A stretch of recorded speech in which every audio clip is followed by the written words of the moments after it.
Well, thank you very much. I think you probably noticed the cabinet room is getting more and more beautiful. You can see the flags behind us of the different forces and the American flag and various others. It's, I think, quite spectacular. It's never looked this good, and hopefully we're going to do work that's never been as good. So I think that's basically what's happened in our first year. We've had an amazing year, and this will be our first cabinet after the year, so we're starting our second year. Tremendous progress has been made. I want to thank my entire cabinet for 12 months of unprecedented achievements. We really have. I mean, it's unprecedented. The numbers we've had on the economy and growth, you see them. And that's despite a Democrat shutdown. Without the shutdown, we would have picked up about 1.5 points more than already high numbers, record-setting numbers. So this has been, I think, and a lot of people say it, the most successful year of any administration in American history. First year, there's never been a first year like this, including the fact that we put out, extinguished 8 wars, and another one we think is coming. Steve Witkoff's working very hard, and Jared and everybody else, and I think it's coming. It was just announced that the murder rate in our country is the biggest drop ever recorded. It's at the lowest level in 125 years. First in recorded history, it's the lowest in at least 125 years. It's a wonderful thing. And that crime is way down, and one of the reasons is we've taken a lot of bad people and gotten them out of our country. In some cases, they're so bad that we put them in prison because we don't want them to even take a chance of coming back in, even though our border is very secure, record-setting secure. We had 0 illegal aliens being admitted into our country for the last 8 months. That's hard for even me to believe, but the people that make up the lists are supposedly nonpartisan, but I would say they lean toward the Democrat side. And if they say that, I'm all for it. As you know, we've had a situation take place with respect to Venezuela. I want to just thank General Kane and his staff. Well, the job that they've done is incredible. Nobody's ever seen anything like it. And once it did take place, I want to thank the leadership of Venezuela. We're getting along really well with them. The relationships have been very strong, very good. And they have informed me that they feel there's very good security, very strong security. We're working with the various people involved, including Chris and Doug and everybody on the oil. We have the major oil companies going to Venezuela now, scouting it out and picking their locations, and they'll be bringing back tremendous wealth for Venezuela and for the United States, and the oil companies will do fine too. Venezuela will actually make for themselves more money than they've ever made before, and that's a good thing.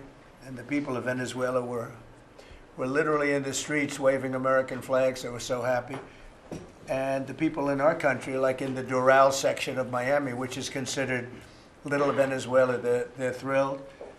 And I just spoke to the president of Venezuela, informed her that we're going to be opening up all commercial airspace over Venezuela. American citizens will be very shortly able to go to Venezuela, and they'll be safe there. They'll be safe. It's under very strong control. And the people of formerly of Venezuela, some want to go back and some want to go back to visit, and they're going to be able to do that. So I've instructed Sean Duffy and everybody else concerned, including the military, that if you would, by the end of today, I'd like you to have the airspace over Venezuela. Planes can go to Venezuela opened up. Okay? Yes. Thank you very much. And I want to thank all of the people in Venezuela for what what they went through, and I want to thank the leadership for really they're doing a good job. And just as I promised, we've defeated the Biden inflation nightmare and achieved explosive new economic growth.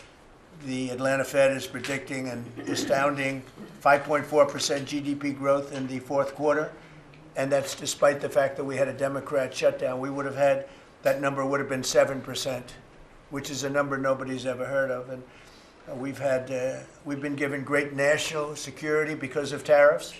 and we've also been given unprecedented income because of tariffs. Part of the income that we gave, $12 billion, we gave to the farmers of our country, so that yesterday I was up in Iowa, and they were very happy, Madam Secretary. Yes, sir. They were very, very happy. They were great. Grateful. So the GDP growth in the fourth quarter was great, and it's going to be, I think we're going to have an amazing and incredible year. Hopefully we won't have a shutdown. We're working on that right now. I think we're getting close. The Democrats, I don't believe, want to see it either. So we'll work in a very bipartisan way. I believe not to have a shutdown. We don't want a shutdown. And just yesterday, the S&P 500 hit 7,000 for the first time ever. There's never been any time at which it's done like that. And the other stocks also, I think it was 52 times for the Dow, had hit a record high. But the 7,000 was not a number that was even thinkable if you go back a year ago. So S&P hit 7,000 for the first time ever. The stock market has set, it's actually 53 all-time record highs since the election, adding $9 trillion in value to savings, retirement accounts, and 401ks. And I mean, everybody benefits, but we have record stock markets. Companies have never done well. And most importantly, if you think about it, after 4 years in which Biden got much less than $1 trillion of investment into our country, in just, actually it was taken over 11 months, even though we're 12 months. In 11 months, we've taken in more than $18 trillion. So they did less than $1 trillion, Scott, in a period of 4 years, and we've done $18 trillion in less than 1 year. So there's never been anything like that. No other country has done those numbers, by the way, in history. 10 years ago, one country did $3 trillion. No other, we did $18 trillion is being invested now. Thousands of businesses, plants, equipment all over the country are being built right now. And they're going to be opening pretty soon. And when they open, you'll see numbers like nobody's ever seen before. The economy is doing amazingly well. I wish the press would report it, but people are finding out. They're seeing it. It's coming. It's becoming pretty evident. It's hard to hide. Biden inflation, which is really stagflation, cost the typical family $34,000. Think of that, $34,000. But after 1 year, growth in real incomes is outpacing inflation by more than $3,000 under Trump. So one cost $34,000 and one made $3,000. That's a big swing. Gasoline has plunged to, think of this, over $4 a gallon, depending on where you are. In California, it's $7, $8 a gallon.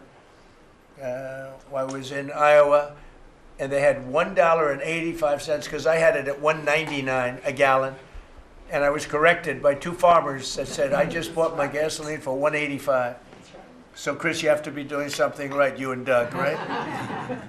But I don't want to give you too much confidence. You got to keep it going. We're drilling, I think I can say we're drilling more than at any time ever in the history. We're taking out more energy out of our land, but specifically, if you look at oil and gas, we've never been anywhere even close. Is that a correct statement? That is correct. All-time records. Yeah, great. It's a great job. Well, it's supply and demand, so that's going down rapidly. And you know, when energy goes down, everything else goes down. They tried to do their thing. It was a disaster. Then they ran back very late to the Trump policy, but they didn't do the Trump policy. They cut leases. They did everything that they could do, but they lost it, and they were very high. And we're now less than $2 in many areas, $2.30 a gallon average. Grocery prices, airfares, hotels, car payments, and rent prices are coming down very fast. And you don't hear the word affordability issued by the Democrats anymore. Now they're going into other things because they're getting beaten badly on affordability. Remember that when I was elected, I came into office, I inherited a total mess, starting with eggs, which were 4 times higher than they were just a year before. And Brooke got them down very quickly before Easter. They said they wanted me to buy plastic eggs for the egg hunt, at the very famous egg hunt at the White House. Sir, would you buy plastic eggs? And we buy a lot, of like 100,000 eggs. I said, we're not going to buy plastic eggs. And by the time we had the egg hunt a few months later, we had the prices down pretty good. And now they're really low. Now they're at a very low level. So we really have, you don't hear the word affordability because we inherited very high prices and we inherited the highest inflation in 48 years. I say the history of our country. I think it sounds almost the same. Actually, I think 48 years sounds actually worse for some reason. So I'll go with the 40 because the press corrected me. I said history and they said, it's not history, it's 48 years. I said, I'll accept that. And we had the highest inflation in 48 years. We have now as you saw yesterday with the Fed, I'm not a fan of his, he said that inflation essentially is not a factor. It's really been pretty amazing. I just put out a statement about his statements. I won't repeat them here because they're too angry. And thanks to our tax cuts, millions of Americans will soon receive record-setting tax refunds. You're going to get a lot of tax refunds, with the average refund expected to be over $1,000 higher than it has been at any time. So we're going to be getting some pretty good refunds, a lot of people. If congressional Democrats had their way, Americans would right now be facing the largest tax hike ever. You know, their proposal was to raise taxes very substantially. And our proposal, which is in the great big beautiful New Deal, it's a New Deal in its own way. It's a Republican version of the New Deal. Right behind you is a nice picture of FDR. This is a much better deal than the FDR deal. But we have the great big beautiful bill, and it's given tremendous tax cuts and a lot of other things. People are now finding out how good it is, and it's just kicked in as of January 1st, by the way. So we're really starting to see it. Even though it's a month, we're really starting to see it. The U.S. economy would be cratering if they had won this election. Our country would be in very bad shape. Would be maybe not much of a country anymore. I don't think it would be a country anymore. They were doing everything wrong, but they were going to give you the largest tax hike in history, and we're giving you the largest tax cut in history in the great big beautiful bill. In addition, I think it's very good. I think it's very important. You have no tax on overtime, no tax on tips, and no tax on Social Security, but you also have, you're getting this is the first time this ever happened. If you buy a car, you go out and borrow money, you get an interest deduction. You take the interest rate, the interest that you're paying on the loan, you're able to deduct it for income tax purposes.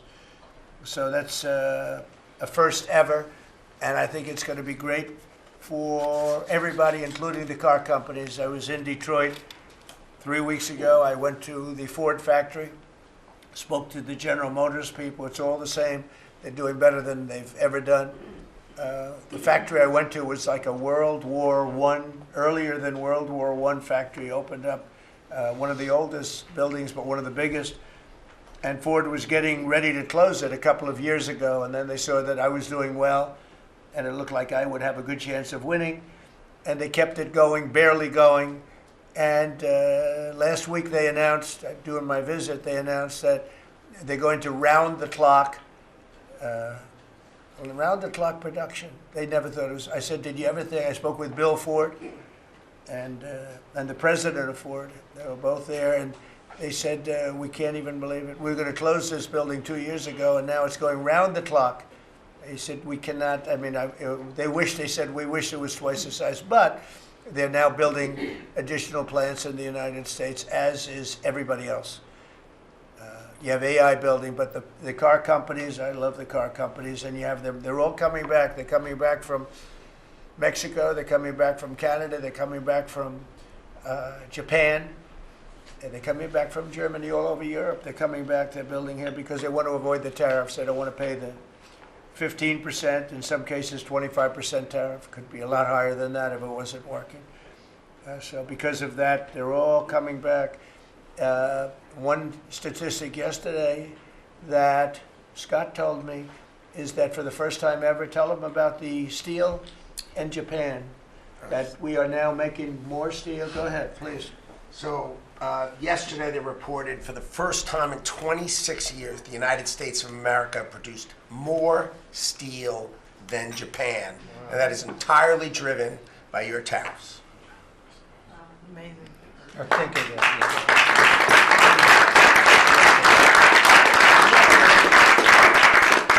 He obviously said that much better than I did because I got no applause and I'm giving you home run after home run. He says one thing and everybody I should have saved that one for myself. No, but think of it. First time, and they read almost 30 years, but I guess it's what, 26, 27 years, that we are now producing more steel than Japan. Japan being a big steel producer. Japan and other countries really took our steel production away from us. Now, if you think of this, 3-4 years ago, the steel companies were all closing up. We worked a fantastic deal with U.S. Steel. We saved U.S. Steel. And now it's all coming about, but and that's just the beginning. There are a lot of steel plants right now being built. So that's an amazing number. Nobody would have believed that. If you would have said that 3, 4, 5 years ago, people would have said, yeah, it's not a true fact. But so it has to be true because otherwise you question me on everything. I have to be extremely accurate. I don't exaggerate it. I don't want to exaggerate because you will call me. You don't call other people, but you would call me under my most favored nations policy, which I think is the most important thing, Bobby, of all what we've done, because we're bringing drug prices down by 80, 90%, depending on the way. You could say 5, 6, 7, 800%. Depends on the way you want to calculate it, right? But let's go the old-fashioned way. But drug prices for prescription drugs will be down 80, 90%, 75%, 68%. They've only gone up. For years and years and years, they've only gone up, and now we're going to have essentially the most favored nation. We're going to have the most favored price in the whole world. Whatever the lowest price in the world is, that's what we're going to pay. And I don't want to go into a big deal, but nobody else could have gotten this but this administration. I'm being very nice when I say that. The cost of prescription drugs is coming down by a number that was never even thought of. This will have a huge impact on healthcare, by the way, because obviously drugs are a big part of healthcare, and it will help repair some of the Unaffordable Care Act's damage that they've done, because the Unaffordable Care Act, which is Obamacare, it's unaffordable. It's not affordable, and it's a disaster. And hopefully we will be paying money directly to the people instead of giving the insurance companies the money. They'll go into a healthcare savings account or whatever it is. But think of it. We pay the money, billions and billions, really trillions of dollars going to insurance companies. We want that money to go to the people. They buy their own healthcare. And it's so popular. The problem we have is the Democrats are owned by the insurance companies. They're literally owned lock, stock, and barrel by the insurance companies, and they hate it. But the people love it, including all Democrats. So I think we'll perhaps be successful with it. But it was an idea I had. You know, I read the papers, and I'm reading one of the stories about the insurance companies, how much money they're making, where they received, billions and billions of dollars for this stuff from the United States of America, and their stock has gone up by 1,400%. Think of it, 1,400. One went up 1,700%. Numbers went up. If you go up 1,000%, you're doing bad in that business, right? And it's all because of the money. Not all, but mostly because of the money the United States pays the insurance companies. They say, this is big stuff. And I asked somebody, why don't we just pay the people directly? And they said, that's a good idea. It's funny, it's a very complicated business, but actually it's not so complicated. And I went to Bobby and I went to Dr. Oz. I said, can I talk to you guys about this? Is this the kind of money the insurance companies get? Yes. Why don't we pay the people directly? And the primary answer was that the Democrats will never go along with it. But the people go along with it because I put it out. It went viral. It went viral. Susie, I went all over the place. It became the biggest story. I just said it.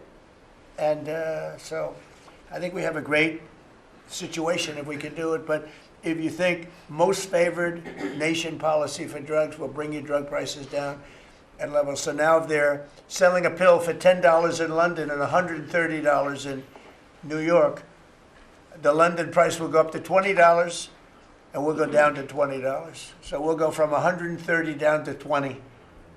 And by the way, tariffs did it again because the drug company said, we'll do it begrudgingly, but they were okay.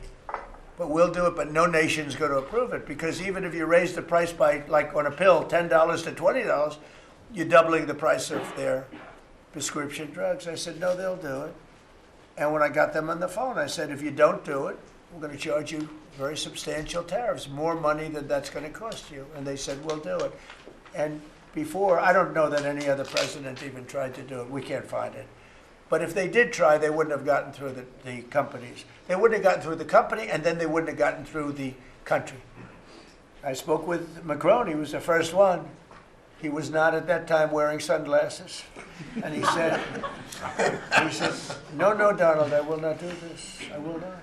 I won't even consider, you're asking me to double the price. I said, you have no choice. You have to do it because you guys have been ripping us off. In other words, the whole world, we've been subsidizing the whole world on drug costs. That's why. They were $10 and we'd be at 130, as an example. There were many examples. I could give you examples even worse. He said, no, I will not do that. And I said, yes, you will, 100% you'll do it. He said, no, I won't do that, Donald. You're asking me to double the cost of our prescription. We will not do that. I said, look, you've been ripping us off now for decades. We're not going to do it anymore. You can do it under Biden and Obama and other people. You're not going to do it under us. We won't do it. I said, well, if you don't do it, I'm going to charge you a 25% tariff on all of your wine, champagne, and everything else you sell into the United States. He said, like I said, I will do it. And that was the end of the conversation, right? That was the end of the conversation. So now we have favored nations that everybody said would be impossible to get. And I then had the same conversation with 15 other countries. Every one of them agreed. After a short conference, they all said no. And then within a matter of seconds, they said, we would be very happy to do that. Thank you for asking in such a nice way. And it's a great achievement. I think it's going to be one of the best achievements we've had in this country in a long time. So we're going to be knocking drug prices down at levels never seen before. I want to thank the drug companies because once they agreed, they really did. They felt it was very unfair. One of them told me it's actually a relief to agree because this has been just a rough thing for me, to justify. Because they couldn't justify it. I said, how come in London I can buy something for $10 and in New York I have to pay $130? And they go, well, it's research and development. I said, yeah, but you have research and development from them. Made in the same factory, made in everything. This is where my friend, who's very successful, I told you, a seriously overweight person, he takes the fat pill or the fat shot. And he was in London and he said, cost $87 there, cost $1,300 in New York. What's going on? He called me up. And, I knew that, but he put it in a very blunt way. I've known him a long time. He's a crude individual, but smart as hell, made a lot of money. But he just thought it was sort of ridiculous. He happened to be in London, and he got the shot, Ozempic, I think, or one of them. And I told him it wasn't working. For him, it didn't work. And he brought up a good point. It didn't work. I told him, he knows who I'm talking about. He's going crazy. He begs me not to mention He's not talking about me, ladies and gentlemen. No, it's not our great vice president.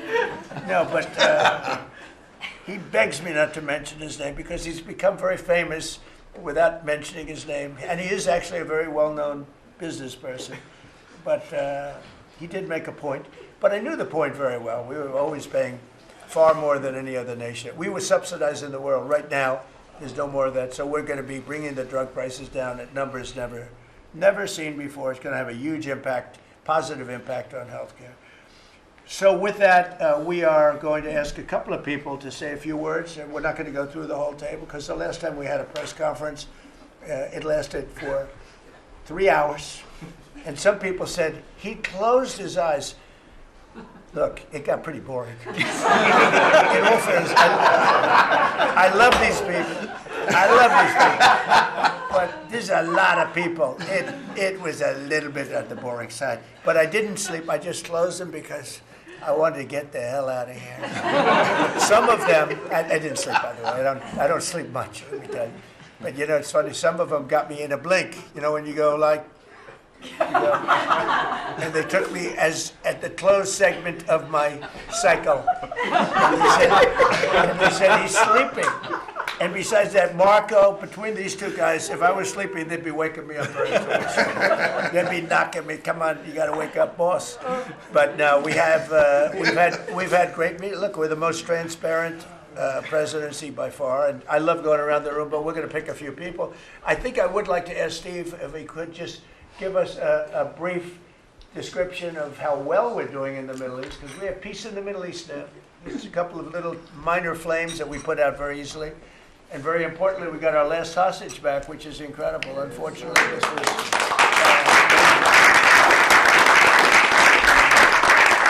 something that nobody said could be done. And I will tell you, Hamas was a big factor in getting all of the hostages back. We were not happy with them, and they had to bring them back. And they found the dead hostages, the bodies of hostages were. And those parents wanted their sons back, I think in all cases sons.